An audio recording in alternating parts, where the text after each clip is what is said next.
It is Wednesday, the 13th of November. We are here to break down all 11 games, some really big performances, some not so good performances. We will cover everything, including some injury news, and look ahead to tomorrow's massive slate of one game. This is the Wednesday postgame show. Let's go balls deep. I'm the type to get shit done. You the type to observe. March Madness on my speakers, but today's November 23rd. Got something loud in the blunt, yeah. I don't say what I want, yeah. Probably somewhere sunny getting tan. Foreign women in the sun, yeah. That's all that I need. That's all that I need. That's all that I need. Got my brothers with me. Got my brothers with me and my mama's healthy. That's all that I need. Welcome to the Balls Deep podcast, brought to you by Fantasy Basketball International. I am your host, Adam King. Follow me on Twitter at AdamKing91. Follow me on Blue Sky at AdamKing91, and then some weird stuff after that. Hang on, I'm going to learn this. Follow me on Blue Sky at AdamKing91. I don't know if I need to say the rest of the stuff. At AdamKing91.bsky.social, which seems to be after everyone. So I don't know whether you can just search by Adam King 91. I don't know. Anyway, follow me there. We're on Google Podcasts, Apple Podcasts, Spotify, YouTube, Twitter, not Blue Sky. I don't think we can stream to Blue Sky yet. I have posted the link to the show in there, but I don't think we can do like what we do in Twitter. Anyway, find us, follow, subscribe, like, rate, all that stuff. That would be incredible. We are also part of the Old Man Squad, which I believe is on Blue Sky. Go and follow them at Old Man Squad. Or just shoot Dan Besperis a DM and he will tell you how to find him and how to find the network. 11 games. A lot. Sorry, there was no show yesterday. Had a weird headache. Had to go out as well with the family. And I wasn't up for it yesterday. So I knew today was a big 11 games. So let's jump straight in. Where are we? Here we go. All right, first game of the night, the Pacers and the Magic, low scoring. I was checking this one. I always felt like they were about 10 minutes behind. 94-90, Magic get the victory here. We'll start with the Pacers. Siakam, good game for him. Perfect from the line. Always love to see that as I have him in some punt big man stat builds. So always good to see some good free throw shooting. Benedict Mathurin continues to play really well, 23 points, 12 rebounds. Pretty clear must roster at the moment. I'm still skeptical that this is going to stick, but for now, you just roll with him. Miles Turner continues to play big minutes. Not his best game, 11 points, but had 2 steals and a block. Tyrese Halliburton, after he's, 35 or 37 and 12 or something, shooting fell way off here, 3 of 14 from the field. 9 points. He did have 11 assists, no steals. So I'd say despite that really good game, still a buy low target. Ben Shepherd started again and did nothing again. And really nothing much on the bench there. They're just trying to fill gaps at the moment with no centre. There's a bit of Jarris Walker, a bit of Obi Toppin. TJ McConnell didn't really play extra minutes. Johnny Furphy was out there for 9 minutes. Love to see that, but not a fantasy discussion to be had. For the Magic, Jalen Suggs struggled again. Yesterday he was good, then he got injured, and then he came back on, couldn't hit a shot, and then tonight couldn't hit a shot. So that does make you wonder if there's something going on there. So keep an eye on the injury report. He had 8 points. He had 2 steals, 2 blocks, but 2 of 15 from the field, which we know he can do, but let's keep an eye on this. Franz Wagner playing really well. Don't need to break him down. Kentavious Caldwell-Pope, not interested. Tristan Silva, not interested. Goga Bitadze, I thought he would play a little bit more in this one, coming up against a more traditional, I suppose, big in Miles Turner. He had 12 points, 12 rebounds, 2 blocks, a steal, 28 minutes. Must roster. The minutes tend to fluctuate a little bit between sort of 22 and 28, but until Carter is back, he has to be added. As for Mo Wagner, he picks up the rest. So if Bitadze plays more, Wagner plays less. And Mo Wagner is also per minute. I mean, he's a different kind of producer. He's more points and some rebounds, where Bitadze gets you defensive stuff. So each to their own, but I would still prefer Bitadze pretty clearly. Jonathan Isaac, 22 minutes. Interesting. I'm certainly not convinced this is real or going to stick, but we know that if we get 22 minutes of Jonathan Isaac, he probably has to be rostered. 8 points, 11 rebounds, 3 blocks. Let's see. If you want to take a flyer on him and pick him up, by all means, go ahead. But I'd need to see this for more than one game because he had been playing only 15 minutes prior to this. All right, and we've got some. Just let me read through these questions. All right, let's start with this one because it's a Magic one. Carol Chad TTV. I'm really worried about Suggs. He just doesn't look right. Yeah, look, he hasn't looked as good. And I said there was that weird injury yesterday, which I don't know. I don't know what it was. There was a bit of a calf thing, then a foot thing. I don't know what's going on there. Whether that is impacting him and this is something he's playing through, I don't know.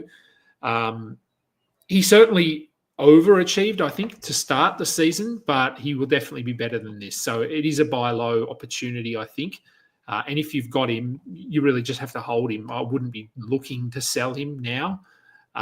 If you're worried that this could be a pattern, then maybe you wait for him to put together 2, 3, maybe good games, and then you look to sell him. And yes, surprised about Isaac. Yeah, so am I. So we'll see. It's great to see, but we hadn't seen it. So I'm not sure. Boston and Brooklyn. After last night's loss to the Hawks, Boston bounced back unsurprisingly and take care of the Nets pretty comfortably. For Brooklyn, they were without Al Horford, who was getting his night off on the second game of back-to-back. Neemias Queta, not sure. He started 8 rebounds, a block, 8 points, a rebound, a block. If you streamed him in, look, he had some early foul trouble here. Luke Cornett got some extra run, and then they blew them out. So not ideal if you did stream him in, but it does appear as though when Horford is out, Queta is the guy you want to target despite this performance. Derek White cooled off. He's been great, though. Don't worry about that. Peyton Pritchard, vice versa. He had struggled in the last game, came out here, had 23 points, 8 assists, 6 rebounds, 2 steals, 1 block, 5 threes in 36 minutes. So nothing like a game against Brooklyn to get you back on track. For the Nets, I talked about this in my watch and learn earlier today. Zaire Williams, can he stick? Is he a thing? Well, based on this, he is 23 points, 6 rebounds, a steal, a block, 2 threes. He's been pretty good this season. He's in a good situation where the Nets can just roll him out there if they want to with no repercussions. So I don't know. You could look at picking him up as long as Finney-Smith is out. It doesn't sound like Finney-Smith is going to be out significant time and could even return for their next game. So keep an eye on that injury report. Cam Johnson, not his best night. Nick Claxton, also not his best night. 3 points, 5 rebounds. Look, I mean, Boston do this to you, so yeah, I wouldn't worry too much. Cam Thomas had 17 points with a steal. Nice to see him doing something else other than scoring. Everything else is pretty good here. The scoring has obviously cooled off after that red-hot start. Looking at the bench, Noah Clowney had 18 minutes. So, I mean, his role seems pretty consistent at the moment. Not worth adding just yet, but keep an eye on that. Jalen Wilson has looked pretty good in limited minutes. Again, I'm not really interested in adding him at this stage, but I do think a time will come when we add both he and Clowney. Bulls and the Knicks. Bulls were up pretty big in this one, and the Knicks fought all the way back, and then the Bulls get the win. So, yeah, wasted effort? Not really, but the Bulls. Zach LaVine, really good, 31 points, 8 assists, 7 rebounds, 2 steals, a block. 3 of 6 from the line is sort of weird, but don't worry about that. Patrick Williams has put together a few good games now. Maybe we just add him and maybe you get a week out of him. Maybe you get a day. I don't know. Vooch, solid again. Kobe White, solid again. Giddey, not great. Shooting has been an issue, continues to be an issue. 5 points, 6 assists. He still has to be rostered, but he's certainly not living up to expectations. 7 shot attempts that were lowest. We did know he wasn't going to be option 1 or 2, but it appears he's sort of option 5 on a lot of nights. Ayo Dosunmu, only 25 minutes off the bench, but 16 points, 6 assists, 3 rebounds, 2 steals, a block. Maybe. I have said all along, 30 minutes for me is the cutoff. He didn't get there tonight, but the numbers are there. I was tossing up in a 14-team league earlier before tip-off whether to hold Dosunmu or pick up TJ McConnell. Thankfully, I held Dosunmu, and I'll just continue to hold him until, I don't know, Lonzo is maybe coming back this weekend, but yeah, I just hold Dosunmu for now if you've got him, and I'm not really interested in anyone else on that team. For the Knicks, Josh Hart stunk it up. He's been really good, so give him a pass here. Cat, 46 points, 10 rebounds, 3 steals, phenomenal performance. But again, weirdly inefficient from the free throw line, 4 of 8, so that hurts. Mikal Bridges was better with 20 points, 6 rebounds, 5 assists, and a steal. So better. He's still been a little bit disappointing. Brunson had 24 and 8. OG Anunoby cooled off a little bit. He'd been shooting with the ball really well, but 14 points, 9 rebounds, 2 blocks. I'd still take that any day of the week. And their bench, which I put this in my watch and learn as well, which version of McBride do we get? And we got the shit version. 23 minutes, 2 points, 2 assists. If you streamed him in, sorry. If you are holding him, I don't think you need to hold him, but just have a look at who you're dropping him for, because his role at least is relatively consistent, and we've said all along it would only take 1 injury and he would become a must-roster player. So, yeah, just be careful with who you're adding. The Cavs get another win, 114-106 over the Delaware Bluecoats, basically. We'll have a look at the Philly lineup in a minute. For the Cavs, again, business as usual. There's not really a lot to talk about here. Ty Jerome was someone I was keeping an eye on, but only 13 minutes here. Even Karis LeVert, I mean, he's probably worth rostering, but 7 points, 3 assists, a steal, block, 25 minutes. I'd like to see him getting closer to 30, but they just don't need him for 30 at the moment, the way that they're playing. So, yeah, very little to talk about for the Cavs. For the Sixers, no Joel Embiid, no Paul George, as we assumed. So we had a weird starting lineup. Kyle Lowry, I was really hesitant to add him, and I'm pretty glad I didn't. 0 points in 17 minutes. He's done. No reason to consider him. Jared McCain, though, has looked very good. Opportunity that he probably wasn't expecting. 34 points, 10 assists. Just add him and see. Paul George will be back. Embiid will be back. That's going to cut into what he can do. But really, what else? Like, they have Kelly Oubre, who's really inconsistent. Caleb Martin, he had 18 points here, but typically not a high usage, high offensive guy. Their bench is trash.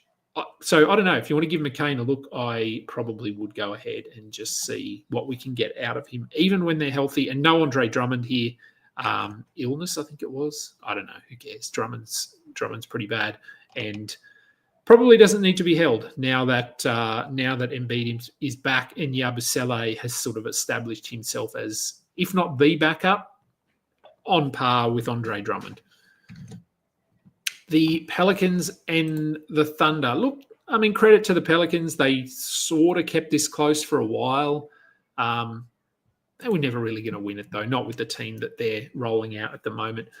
Brandon Ingram was pretty good. 8 turnovers is not what you want to see, but 18 points, 6 rebounds, 6 assists, a steal. He's shouldering a lot of the load at the moment. Trey Murphy, 14 points, 2 rebounds, 2 assists. Good to have him back, but he still hasn't really hit his straps. Eve Missy had a double-double with no blocks. Worth rostering just because of the opportunity. Brandon Boston, only 8 points on 3 of 10, but 10 rebounds, 4 assists, 2 steals, a block. Must roster. Need to roster him. If he is still available, go and grab him. And Javonte Green, I mean, the minutes are there, but he's probably a defensive streamer at best, and I'm not really looking at anyone else on that bench at the moment. For the Thunder, continuing to play without Chet, which is going to be the case for a long time. Still not really running with a centre. It's just a mixture of guys. Jalen Williams is technically starting at the centre, but they've got Kenrich Williams, who is back. He played 14 minutes tonight. We're not adding him, of course. Usman Dieng played 15, not adding him.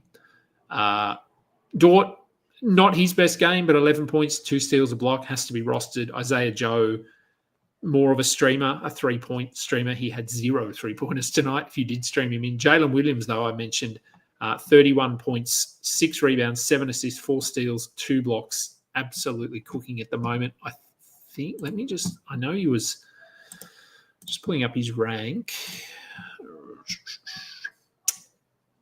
as we load. And he is, after a slow start-ish, over the last, where are we? So for the season, he is the 9th ranked player. Over the last 2 weeks, he's the 4th ranked player. So, yes, rest easy if you drafted him. He has been very good. And Shea, very good as well. Case and Wallace. We're looking at Joe. We're looking at Wallace. We're looking at Caruso and possibly AJ Mitchell. Aaron Wiggins. It's really just take your pick and hope that you strike gold. Clippers and the Rockets. Rockets, 8-point win, I think it was. Yes, 111 to 108. We'll start with the Clippers. Chris Dunn started 31 minutes. 11 points, 8 assists, 2 steals. Look, we know what he can do. We've got a question in here. Yes, is Chris Dunn a must-add? Look, if he's going to start and he's going to play 30 minutes, yes, he is, because he will get assists and he will get steals. Is this going to stick? No idea. I don't think it hurts having him on there because they certainly don't have what you would call a defensive-minded backcourt. I know James Harden had 3 steals, Norm Powell had 1 steal, but I wouldn't call them a defensive powerhouse or anything like that. So having Chris Dunn there does help, and he's certainly Terrence Mann has been trash. Although today, 23 minutes or 24 minutes off the bench, 14 points, 7 rebounds, 2 steals, 2 blocks. Maybe they do stick with this. Maybe they want Mann coming off the bench as more of an offensive guy, and they can bring Dunn in just to shut players down. So, if he's available, look, by all means, go and add him. Derek Jones, 22 minutes, 11 points, a steal, very borderline. As for Norm Powell, the shooting, it was always going to cool off. It did here, 5 of 18 from the field, but 13 points, 5 rebounds, 3 assists, a steal. Still good enough. And James Harden, also not his best night, but still very serviceable. For the Rockets, let me get rid of that name. And there is another, I see Ernest Tan's question there. I'll get to that shortly. For the Rockets, seems as though they've stumbled upon a formula that works, and that formula is less Jabari Smith and more Tari Eason, more Amen Thompson, which I love. I've talked about Jabari Smith and should he be rostered? Standard leagues, very borderline. 14-teamers probably still, for at least for another game or two.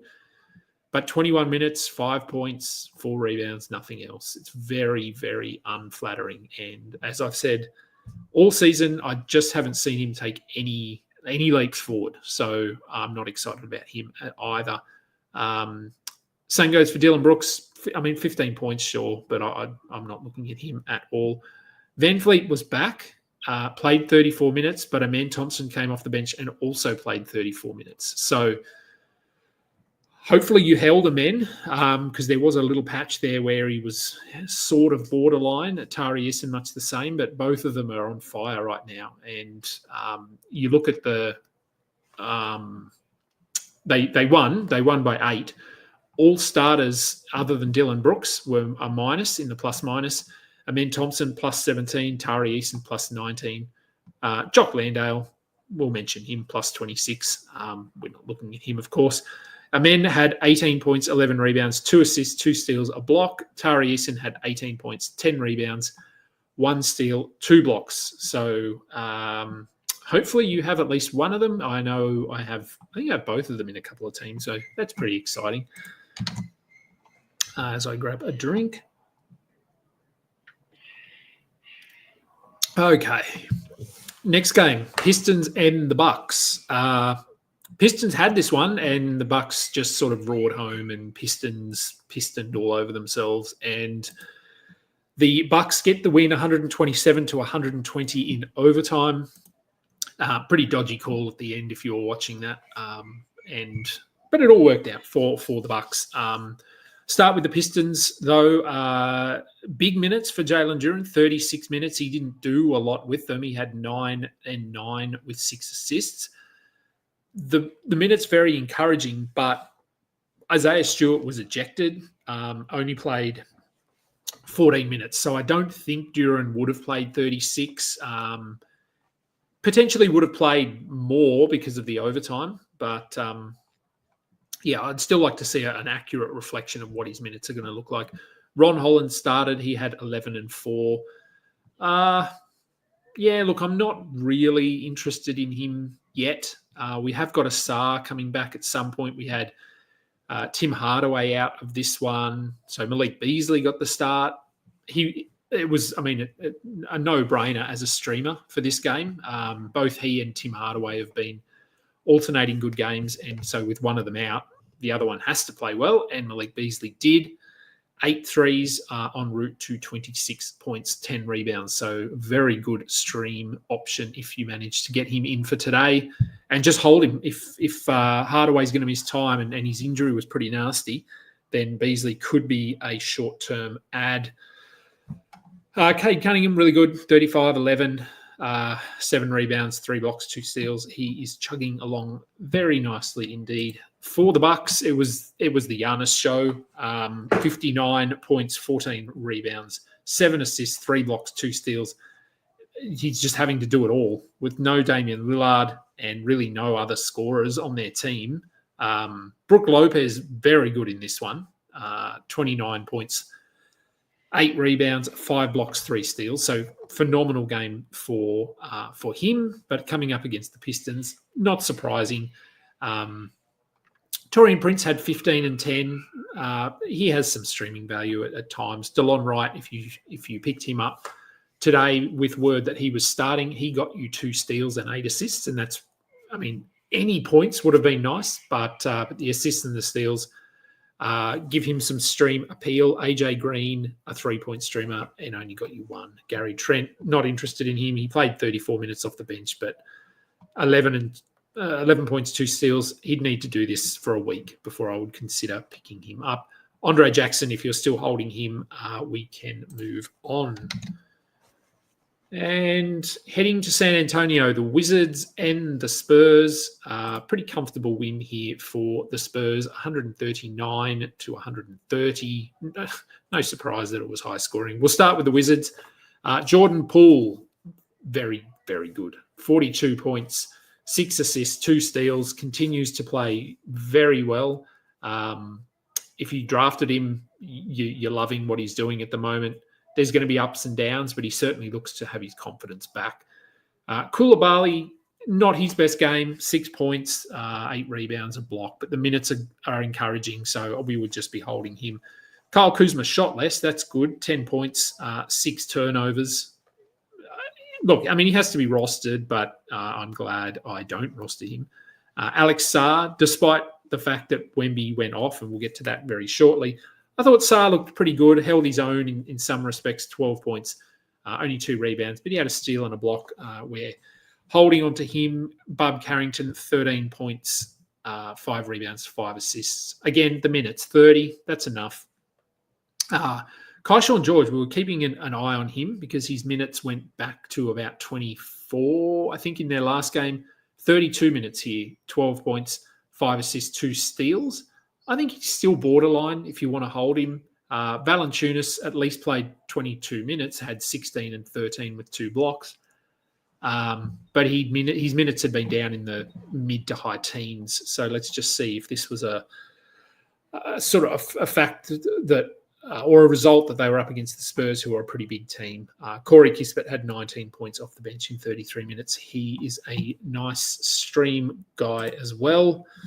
And interestingly, if I just, hang on, where are we? Oh yeah, sorry. Anyway, Spurs, Wemby, 50 points, 6 rebounds, 3 blocks, 1 steal. So we're not worried anymore, are we? Surely we're not. And 8 threes. Again, the opposition had something to do with this, but yeah, he's good. Champagny, point streamer, Harrison Barnes, no, don't even bother. Steph Castle, 10 points, 5 assists. I think he's intriguing. I'm not adding him personally. In deeper leagues, though, if he's going to start and play these minutes, certainly consider him. But Devin Vassell is slowly ramping up. He had 25 minutes tonight, and he started very slow, but ended with 17 points, 3 assists, a steal, and a block. So it won't be too long before he is back in the starting lineup and will replace. I don't know. It could be matchup based, but he'll replace either Julian Champagny or Steph Castle. The Timberwolves and the Trailblazers. Another win for the Trailblazers over doing that. Over the Timberwolves, 106-98. That's back-to-back bad losses for Minnesota. For the Wolves, Edwards continues to just shoot a lot of threes. Didn't hit any tonight, 0 of 9. So he could come out in the next one and give you 7 threes or something like that. But look, he's been fine. The 4 steals and 1 block are good to see. But I still think he was being overdrafted, and nothing is deterring me from that opinion at the moment. Rudy Gobert, he had 12 and 11, but yeah, I don't know. I was pretty underwhelmed by this performance. Jaden McDaniels, he had 19 points, I think, the night before, 17. Only 7 here. He is not someone we need to roster permanently. You can stream him in as a defensive guy, and he had 4 steals. Here, Nickeil Alexander-Walker moved into the starting lineup with Mike Conley resting. He had 13 points, 3 assists, 3 steals. Whenever Conley rests, we stream in Alexander-Walker. Dante DiVincenzo, 22 minutes, 2 points, 3 assists. Bad for him, but he will be better if you're holding him. For the Blazers, now I think we did see a Blazers question in here. Oh, yes, here we go. When you are ready. Is Sharp's performance today sustainable? Well, no. He had 33 points, career high, I believe, 33 points, 6 rebounds. No defense. So the points, amazing. We want to see him score. It's good to see him score, and he looked very aggressive. No Anthony Simons helps a lot. But we want to see him doing more. We want to see some assists. We want to see some steals, and we didn't get that tonight. So this is really good. But if Simons, they're reporting his absence as an illness. So that's what they said on the broadcast. So we'll see if it's an illness, then he should be back in the next game or two. So just monitor that. As long as Simons is out, Sharp will get a bump. Scoot gets a bump. He had 11 points, 5 assists, 2 steals. He should be added as long as Simons is out. We also had no Ayton and no Robert Williams. So Robert Williams was resting on the second night of a back-to-back. DeAndre Ayton continues to be out with his a finger or a thumb or something, who knows. So Donovan Clingan started. Early foul trouble, so he was pretty limited in the first half, but he ends with 17, 12, and 8 blocks, 31 minutes. And that was really the concern here with Clingan, is whether they can play him significant minutes, and they did, and they won. He held his own against Rudy Gobert. Hopefully, if you've got Clingan, you had him in your active lineup. I have him and didn't have him in my active lineup today because I just had too many guys playing. And hindsight, I probably should have gone in and when I realised he was starting, moved him into the starting line, into my active lineup, but I didn't. Shouldn't impact me too much, but those 8 blocks, 12 rebounds would have been very handy. Do we add Clingan? Look, Rob Williams will be back. I don't think Ayton's injury is significant. They haven't reported that it's a break or a sprain or anything that I'm aware of. So Ayton could be back. If you want to grab him, just in case Ayton misses another game, by all means, go ahead. But I'd like to see a bit more. Banton had 13 points in his 24 minutes. We know when he gets minutes, he puts up numbers. So if we get an indication that he is going to play big minutes, go ahead and stream him in. And Avdia can be dropped, as I said, only 7 points in 18 minutes. That is not enough. Phoenix and Sacramento, a big win for the Kings. Fairly comfortable here. We'll start with the Suns, who were without Bradley Beal and Kevin Durant. As we know, Yusuf Nurkic returned, which put an end to the Mason Plumlee roller coaster that peaked yesterday and bottomed out today. Nurkic, he wasn't good anyway. 3 points, 11 rebounds. The 3 steals are very nice, but he's been pretty average this season. It really just not a great night for the Suns all around. When Josh Okogie is leading scorer with 25 points, you're probably not going to win, and they did not. Ryan Dunn, defensive streamer, sure, 2 blocks and a steal. Royce O'Neal, I guess, he gets rebounds, he gets some assists, he can get steals. The upside is very limited, but as long as Durant's out, if you want to, only 22 minutes here, all the minutes were down here. So, yeah, I wouldn't really pay too much attention. For the Kings, DeMar DeRozan only played 17 minutes. He left with back tightness, I think is what they were reporting it. Now someone might be able to confirm that. I'm sure it was back tightness that I read. So keep an eye on that.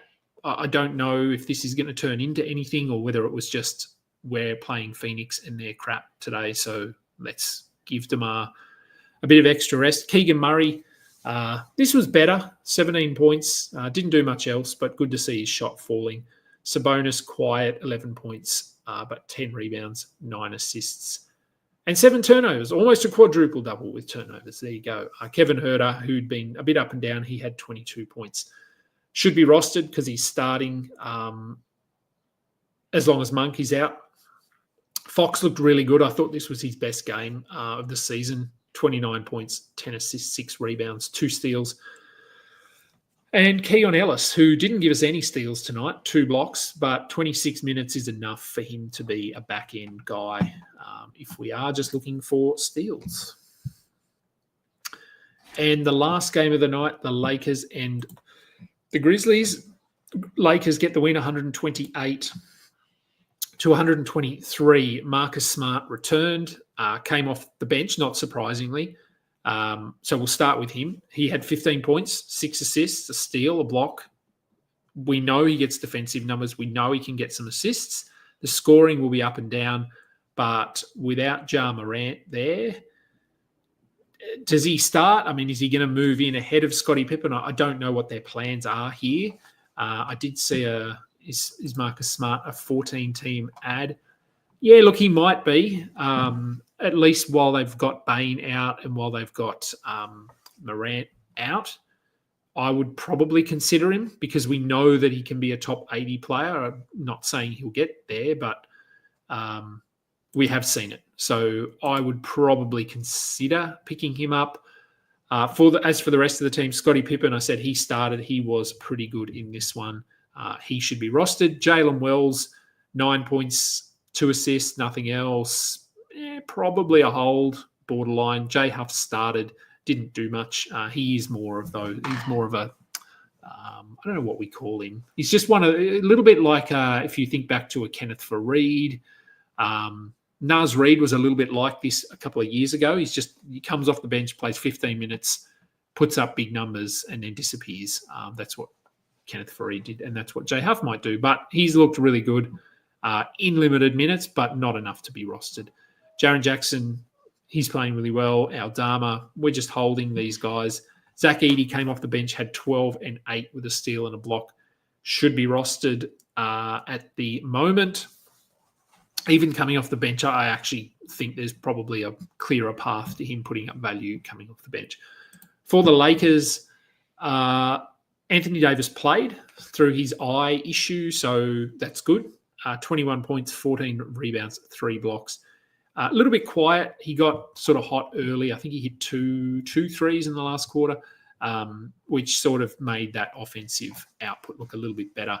Hachimura hit some shots. That was another thing I talked about on Twitter earlier today. 6 of 7 from the field, 3 of 4 from 3, 19 points, 7 rebounds, steal block. Very good if you were holding him for whatever reason. He's going to be up and down, but the minutes are there. LeBron, a triple-double.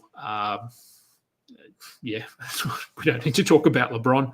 Cam Reddish is continuing to start. We don't know why. Dalton Connect had 19 points. He's just going to pop off for these games from time to time. He was perfect from 3. If you catch him on the right night, and then you'll get some threes and points, but he is definitely not someone we need to be holding. Is D'Angelo Russell? 20 minutes, 8 points, 2 assists. Probably. We probably just hold him, even if it's because of name value. But if you're holding him and he has a couple of good games, I would certainly look to move him, because it just looks like they're moving away from him a little bit. 23 minutes of Cam Reddish. They've got Gabe Vincent there. Max Christie didn't even play in this one. So, yeah, I'm certainly not sold on D'Angelo Russell at the moment. Okay, let's look at tomorrow's game. One game, weird. Dallas, I don't know if is there something on in the US tomorrow? I don't know. If anyone knows, put it in the comments. I don't know if I don't think it's a public holiday or anything like that. So it might just be weird scheduling. But only one game. Dallas face the Jazz. For the Mavericks, pretty clear at the moment. PJ Washington remains doubtful. I doubt he plays. Luka Doncic probable. He probably plays. Hence the tags. So we're not really looking. I mean, obviously, tomorrow is we want to talk about streaming, because there's only one game. So if you've got some roster spots, which you potentially would have, who are we streaming tomorrow? For the Mavericks, I guess it's really not a lot when they're healthy. Najee Marshall, if he's available, just because he's starting. Quentin Grimes hasn't been great. Jaden Hardy. I mean, these guys could get hot against Utah. If Dallas do blow it out early, we could get 22 minutes of Quentin Grimes with some garbage time, and he might just hit 3. So probably Grimes or Hardy. For the Jazz, Colin Sexton playing, Keontae George playing. Walker Kessler is the only guy out here. And I think I just saw a question. Yeah, any update on how long Kessler's going to be out for? Not that I've heard. Let me just check my feeds. It's a hip issue. I know that. Where's Kessler in there? Which, I don't know. It's a lot of... Sorry, I'm just reading Kessler stuff. A lot of hip injuries this year. It's been very weird. I don't know whether they're just sort of renaming injuries to be called hip injuries. There is also all the rumors flying around about Kessler to the Lakers, so just keep an eye. There's nothing concrete yet, of course, but yeah, there are a few teams out there looking for centers at the moment. No, I mean, it's saying it's a hip bursitis, so they're tricky. They're not an injury that sort of go away as such. They're managed. I've had a bursitis in my shoulder for 20 years, and you just manage it. It flares up at times, and then you can't really do much, and then it's fine for 6 months. So I don't think this is significant if it's just a bursitis, but it is something that could be ongoing. And yeah, for the Jazz, that's what we were talking about, weren't we? Did we have any streaming? I don't know. Filipowski, I guess he was good in the last game, but his minutes are very up and down. So on a low volume day like tomorrow, if you've got a move that you can make, sure. Cody Williams has been pretty bad as a starter. I'd rather Filipowski, despite the fact he's coming off the bench. I might even rather Johnny Juzang, to be honest. Williams has looked pretty useless in that starting lineup. But with Keontae George, Colin Sexton, Jordan Clarkson all healthy, Isaiah Collier probably not. John Collins, he won't be rostered, but who is going to be their backup center? It's maybe Drew Eubanks, but nothing there. So despite there only being one game, there isn't a lot to stream in for tomorrow, which is unfortunate. And then we'll just do this last question from Ernest. Pick up Chris Dunn or Jordan Clarkson for schedule. Already lost my week, losing my week. 3-6 cats at least and have damage control. So you've got Trey. I mean, Van Fleet was back today, so that was good. DeRozan, we're not sure whether that's anything. Maxey, yes, he's out. Kessler's out. Trey, again, don't know. He could be back for their next game. There's no word on whether this is a multi-game thing. And Suggs and Zubats playing badly. Yeah, I think both overachieved early in the season. Pick up Dunn or Clarkson. Look, it really depends, I guess. Have a look at the categories, the scores. Are you closer in steals? Are you closer in points? Remember that steals are pretty volatile because they're such a low volume category. So Chris Dunn could play, I don't know, I'm assuming they probably have 2 more games for the rest of the week. He could get you 7 steals, which might be a difference maker. Jordan Clarkson might play 2 or 3 games and get you 40 points, but that might not impact that category as much. So, yeah, look, I think both are worth a look. Just determine whether you need steals or whether you need points. Really. So that'll do. There'll be a show tomorrow. There'll be a show tomorrow. It'll be, one game. So we might actually do a game recap, and we might then, I don't know, we might do some injuries or something. I don't know. I'll figure out. I'll come up with something. But there will be a show. Same sort of time, I think. I don't know what I've got on tomorrow. Anyway, that will do for today. Thank you, everyone, for listening. I am Adam King. This has been the Balls Deep post-game show. Until next time, catch up. You just listened to another episode from the Fantasy Basketball International Podcast Network. Thanks for joining us. And for more information about joining our community, please check out our website at FBIBasketball.com.